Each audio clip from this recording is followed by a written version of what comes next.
quero falar para vocês o que nós temos que verificar antes de começar a trabalhar. É lógico, isso são chamados precursores de alfabetização, período preparatório. É lógico que se eles são 90% visuais, eu posso usar muito o olhar da criança, mas eu tenho que ver como é que essas crianças olham e qual é a qualidade do olhar. Então, a primeira coisa é que eu vou observar, que até é um exercício interessante, eles olham, eles acompanham com o olhar o que está acontecendo, é um olhar de qualidade, eles conseguem olhar da esquerda, da esquerda para a direita, que é a direção da escrita. Uma atividade é a bolinha de sabão. Então, você olha se ele está vendo as bolinhas. Depois eu pego uma bolinha e faço isso para a criança. Espera cair essas bolinhas primeiro, maravilhosas. Eu faço isso para ver se ela acompanha este olhar. Quero ver quanto tempo esta criança olha. Porque até a duração do olhar é uma coisa que se deve observar. Ela não olha, eu vou fazer muitas bolinhas de sabão para ela olhar. Se não, se eu tiver condições, eu pego um caleidoscópio. Além disso, caleidoscópio é uma coisa que criança gosta. Eu ponho e tento girar esse caleidoscópio para virar. Tem uns que giram sozinho, esse aqui eu vou virar. O caleidoscópio, olha, mede com que lado a criança olha. Se ela já tem um lado definido para o olhar dela. Como é que eu consigo captar o olhar dessa criança? Não consigo captar o olhar da criança, eu treino.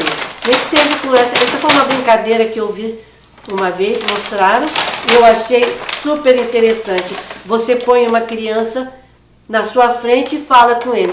Olá, oi, oi, aqui sou eu. Veja, ei, aqui a Vera, e você? Como você? Você estabelece até uma conversa com a criança, uma brincadeira com a criança, para desenvolver o olhar e para que ele olhe para você. Ainda não é bem explicado por que a criança não gosta de olhar, mas todo o tempo você fala assim, olha para mim, pega na carinha dele e fala, olha para mim. Ele tem que aprender a fixar o olhar. Por quê? Porque quando eu mostrar alguma coisa na lousa, quando eu mostrar uma figura, eu pego uma figura e mostro para a criança tem que olhar para essa figura. Se essa figura vai para a lousa, essa figura ela precisa acompanhar com o olhar. Não é só isso. Com o tempo, se eu quiser que ela usar isso daqui para, vamos imaginar, se eu quero falar que essa é uma forma de uma letra C e quero que ele passe o dedo, ele tem que fixar o olhar nesse papel. Eu preciso muito desse olhar, porque é pelo olhar que ele vai aprender a discriminar, a receber e colocar esta imagem no seu cérebro, para ela poder depois trabalhar com a imaginação. É onde ficaram todas as imagens. É assimilar, que é a palavra correta. Ela tem que assimilar as formas do objeto.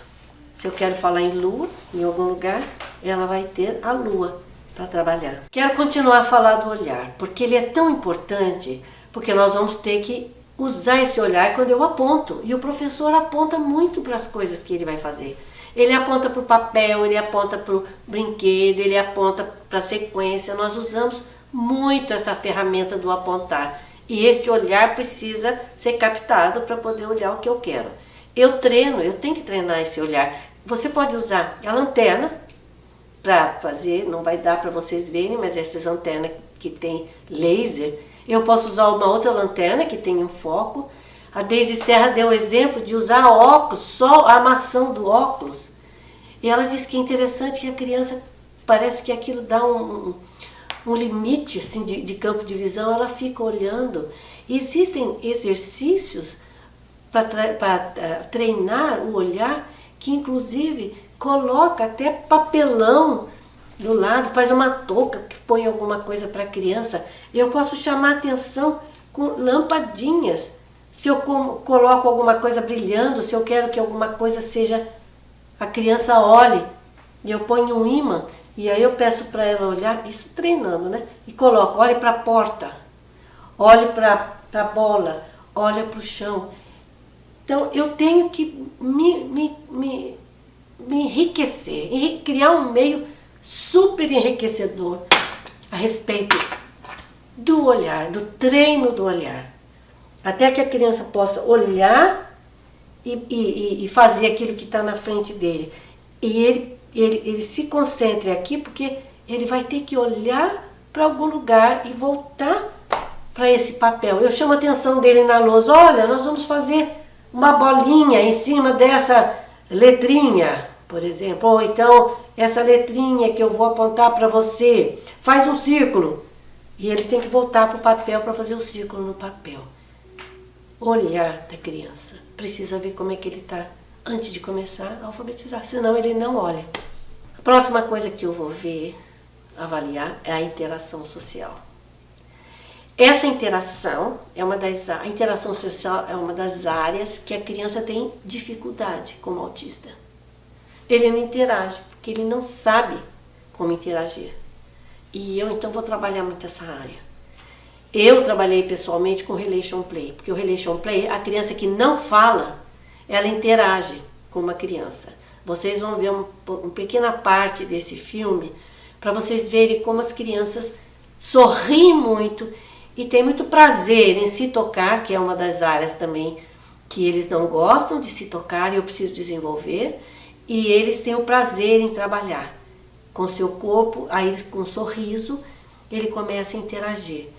Porque ele vai ter que ter interação social para poder escrever para alguém, falar para alguém, ele vai ter essa interação com o professor, com o colega, para começar a imitar. A imitação é importantíssima também no processo de alfabetização, porque ele vai imitar letra, ele vai imitar figuras, ele vai imitar escrita, ele vai imitar sons, ele vai imitar muita coisa.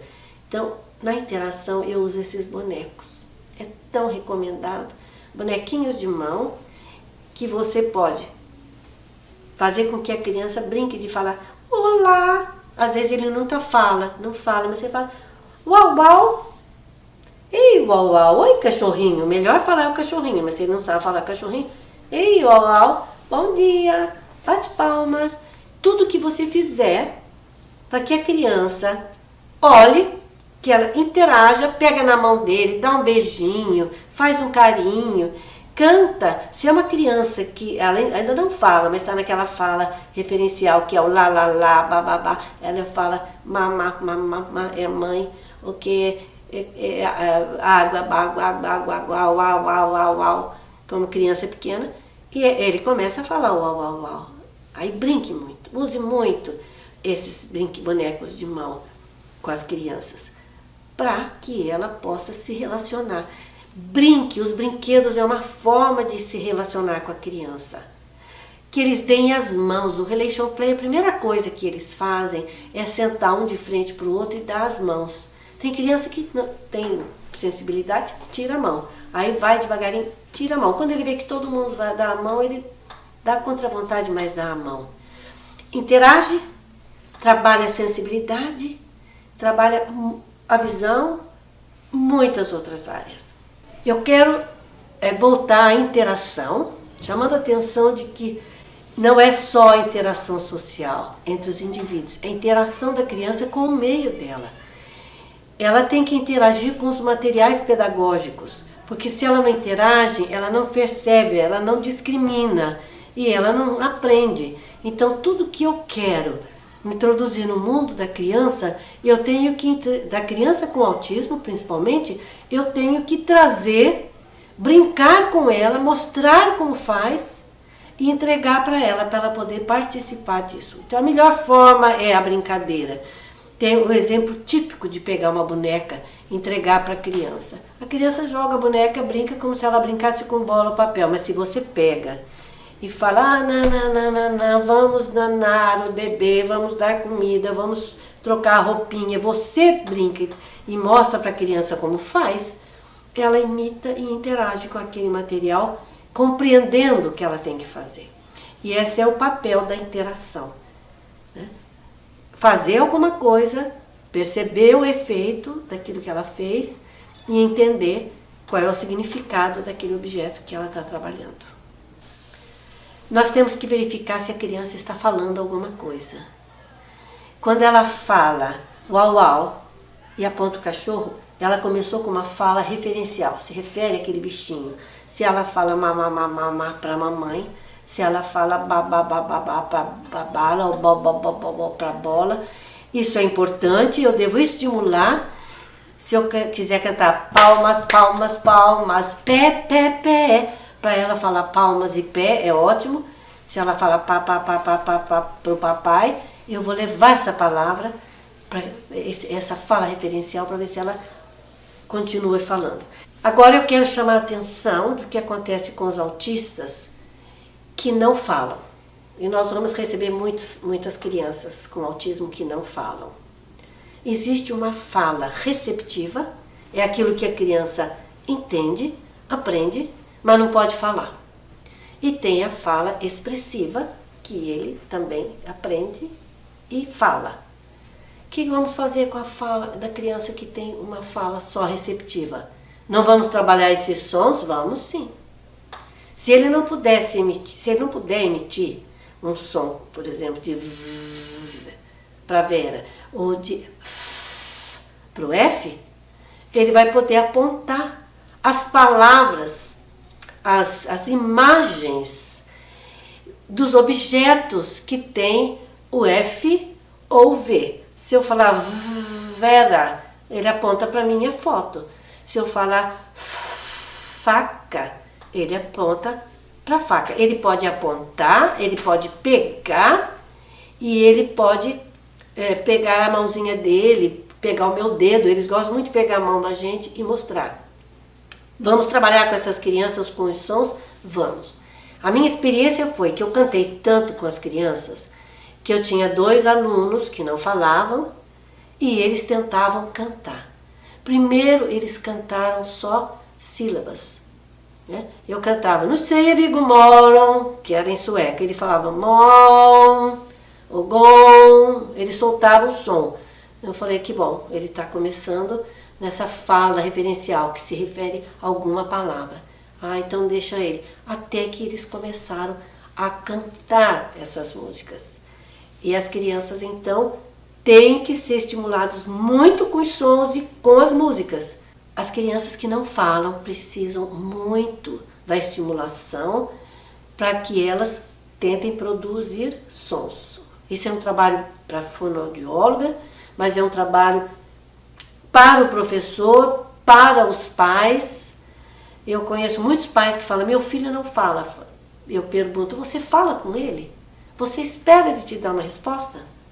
Eu usei uma técnica que eu queria que todas as crianças aprendessem o que é educado numa sociedade. Então eles sentavam todos fora da sala, na sua cadeirinha, com sua figura. Eu ampliei a foto deles, cada criança sentava em frente à cadeira com a sua foto.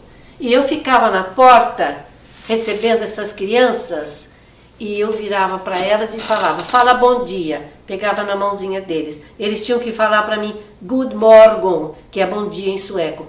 Eu pegava na mãozinha deles, todos os que falavam, falavam. Os que não falavam, ficavam.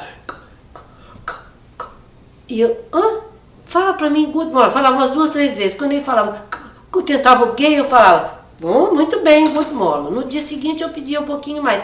De repente eles começaram a falar, eu ficava super alegre, punha para dentro, good morning. Até que eles falaram, good. Depois eles falavam, good morning. Por quê? Porque era uma necessidade social e eu treinei essa fala. É possível? É. Eles não falaram fluentemente, quase falaram fluentemente, porque eles tinham dificuldades na fala, mas eles tinham um aparelho fonético que podia falar, produzir sons.